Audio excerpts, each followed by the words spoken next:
ഞാൻ doctor Girija Mohan. Welcome back to happy health kids time again. കഴിഞ്ഞ ആഴ്ച എന്നെ കൺസൾട്ട് ചെയ്യാൻ വന്ന 4 വയസ്സുകാരൻ്റെ ഒരു കാര്യമായിട്ടാണ് ഞാനിന്ന് തുടങ്ങുന്നത്.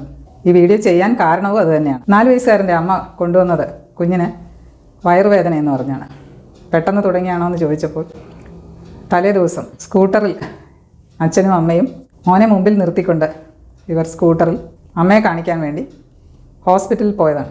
പെട്ടെന്ന് സ്കൂട്ടർ ബ്രേക്ക് ചെയ്യുകയും മുമ്പിൽ നിന്ന കുഞ്ഞ് നിന്ന് ഷേക്ക് ചെയ്യുകയും താഴെ വീഴുകയും ചെയ്തു. ഉടനെ അടുത്തുള്ള ആശുപത്രിയിൽ കാണിച്ചു. അപ്പോൾ മോൻ വയറുവേദന പറയാൻ തുടങ്ങി. അത് കഴിഞ്ഞ് പിന്നെ മാറി വയറിൻ്റെ സ്കാൻ ചെയ്തു. സ്കാൻ ചെയ്ത റിപ്പോർട്ട് പിന്നെ ആണ് അവരുടെ കയ്യിൽ കിട്ടുന്നത്. സ്കാൻ റിപ്പോർട്ടുമായിട്ടാണ് വന്നത്. അത് നോക്കിയപ്പോൾ ഞാൻ തന്നെ ഷോക്ക്ഡായിപ്പോയി. ലിവറിൽ ഒരു ചെറിയ ഹെയർ ലൈൻ പൊട്ടൽ എന്നാണ് അതിൽ എഴുതിയേക്കുന്നത്. അതുകൂടാണ്ട് വയറിൽ കുറച്ച് ബ്ലഡ് ആണെന്ന് തോന്നുന്നു, ഫ്ലൂയിഡ് കളക്ട് ചെയ്തിരിക്കുന്നു എന്നാണ്. ഉടനെ അടുത്തുള്ള മെഡിക്കൽ കോളേജ് കാഷ്വാലിറ്റിയിലേക്ക് വിടുകയും ചെയ്തു. ഇങ്ങനെയുള്ളൊരു സിറ്റുവേഷനിൽ നമ്മൾ അഡ്മിറ്റ് ചെയ്ത് ഒബ്സർവ് ചെയ്യേണ്ടതും ബാക്കി ടെസ്റ്റുകളെല്ലാം ചെയ്യേണ്ടതുമാണല്ലോ.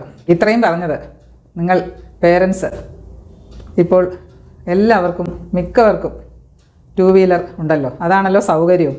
വലിയ ട്രാഫിക്കുള്ള സ്ഥലത്തൂടെ പോകാനും വരാനും എല്ലാം 2 വീലർ തന്നെയാണ് സൗകര്യം. ഈ 2 വീലറിൽ കുട്ടിയുമായി യാത്ര ചെയ്യുമ്പോൾ നമ്മൾ 2 വീലർ യാത്രയല്ല, ഏത് വെഹിക്കിളിൽ യാത്ര ചെയ്താലും നമ്മൾ വളരെയധികം കരുതലോടുകൂടി വേണമല്ലോ. അപ്പോൾ കുട്ടികളുമായി യാത്ര ചെയ്യുമ്പോൾ ആ കരുതൽ ഒരു 10 ഇരട്ടിയോളം വേണമെന്നാണ് എൻ്റെ അഭിപ്രായം.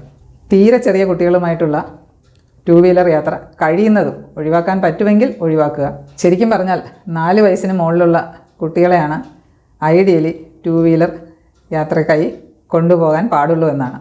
അല്ലാതെ വെറുതെ നമുക്കൊന്ന് കറങ്ങിയിട്ട് വരാമെന്ന് പറഞ്ഞ് കുട്ടികളെ 2 വീലറിൻ്റെ മുമ്പിലിരുത്തി ഇതേ ഇവിടം വരെ പോകുന്നേ ഉള്ളൂ, അതുകൊണ്ട് ഹെൽമെറ്റിൻ്റെ ഒന്നും ആവശ്യമില്ല എന്ന് പറഞ്ഞ് പോകുന്ന ഒരുപാട് പേരെ എനിക്കറിയാം. പിന്നെ കുട്ടി എനിക്ക് പോകണമെന്ന് പറയുമ്പോൾ കുട്ടികൾക്ക് അറിഞ്ഞൂടല്ല ഇതിനുള്ള ഉണ്ടാകാവുന്ന പ്രോബ്ലംസ്.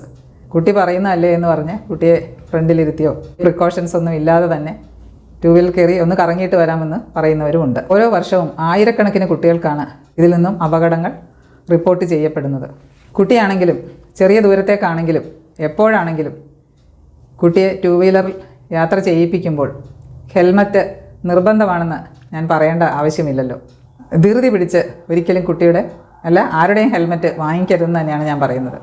തല മുഴുവൻ കവർ ചെയ്യുന്നത് മാത്രമല്ല, അത് ശരിക്ക് ഉറപ്പിക്കാൻ പറ്റുന്ന ബെൽറ്റ് ഉള്ള ഹെൽമെറ്റ് തന്നെ മേടിക്കുകയും വേണം.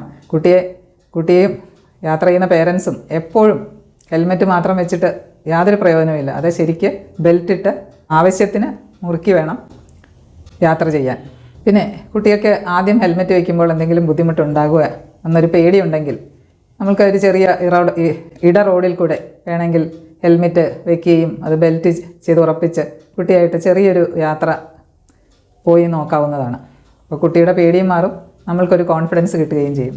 ഹെൽമെറ്റ് ഊരിപ്പോവുകയില്ല എന്ന് ഉറപ്പ് വരുത്തിയിട്ട് വേണം കുട്ടിക്കത് ഉപയോഗിക്കാൻ. ബെൽറ്റ് ഇടാതെ ഹെൽമെറ്റ് വെച്ചിട്ട് ഒരു പ്രയോജനമില്ലെന്ന് ഞാൻ പറയാതെ തന്നെ നിങ്ങൾക്കറിയാമല്ലോ. കുട്ടിയെ പുറകിലിരുത്തി യാത്ര ചെയ്യുമ്പോൾ ബക്കിൾ ചെയ്യാവുന്നതോ അല്ലെങ്കിൽ കെട്ടി വയ്ക്കാവുന്നതോ ആയ ഒരു ബെൽറ്റ് ഉപയോഗിച്ചാൽ വളരെ നല്ലതാണ്. വീഴാതിരിക്കാനും കുഞ്ഞ് അറിയാതെ ഒന്ന് ഉറങ്ങിപ്പോയാൽ അതുകൊണ്ടുണ്ടാകുന്ന ഭവിഷ്യത്തുകൾ നമ്മൾക്ക് പ്രിവെൻറ്റ് ചെയ്യാനും ഇങ്ങനെയുള്ള സംവിധാനം നല്ലതാണ്. അത് പ്രോപ്പറായിട്ട് ഫിക്സ് ചെയ്യുന്ന സംവിധാനം തന്നെ വേണം താനും. പിന്നെ കുട്ടിയെ എപ്പോഴും ഓടിക്കുന്ന ആളുടെ പുറകിൽ തന്നെ ഇരുത്താൻ പ്രത്യേകം ശ്രദ്ധിക്കേണ്ടതാണ്.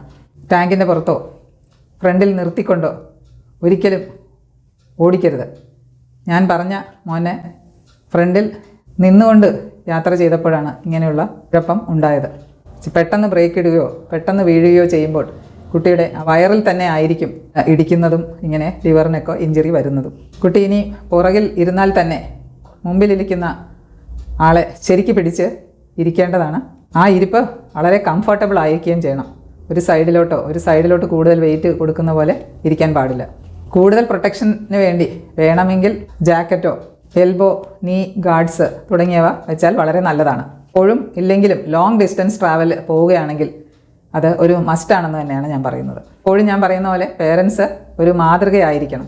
ഇത് ഞാൻ ഇവിടം വരെ പോവുകയാണ് അതുകൊണ്ട് ഹെൽമെറ്റ് ഉപയോഗിക്കുന്നില്ല എന്ന് കുട്ടി കേട്ടുകൊണ്ടിരിക്കുകയാണെങ്കിൽ കുട്ടിക്കും അങ്ങനെ തന്നെ ചെയ്യാനാണ് ഒരു ടെൻഡൻസി. അപ്പോൾ എവിടെ പോയാലും ഹെൽമെറ്റ് അച്ഛനോ അമ്മയോ ഉപയോഗിക്കുമെന്നും അത് നല്ലവണ്ണം ബെൽറ്റ് ഇട്ട് മുറുക്കുകയാണെന്നും കുട്ടികളത് കാണുകയാണെങ്കിൽ അവരും അത് തന്നെ ഫോളോ ചെയ്യുകയും ചെയ്യും. കുഞ്ഞുങ്ങളെ കയ്യിൽ പിടിച്ചുകൊണ്ട് ഒരിക്കലും വണ്ടി ഓടിക്കരുത്. മൊബൈൽ ഫോണിൽ സംസാരിച്ചുകൊണ്ട് വണ്ടി ഓടിക്കരുത്. കുഞ്ഞിനോട് കയറുമ്പോഴേ പറയേണ്ടത് ഈ യാത്ര ചെയ്യുമ്പോൾ സംസാരിക്കരുത്, അച്ഛനോ അമ്മയ്ക്കോ തിരിഞ്ഞു നോക്കി ഒന്നും പറയാൻ പറ്റുകയില്ല.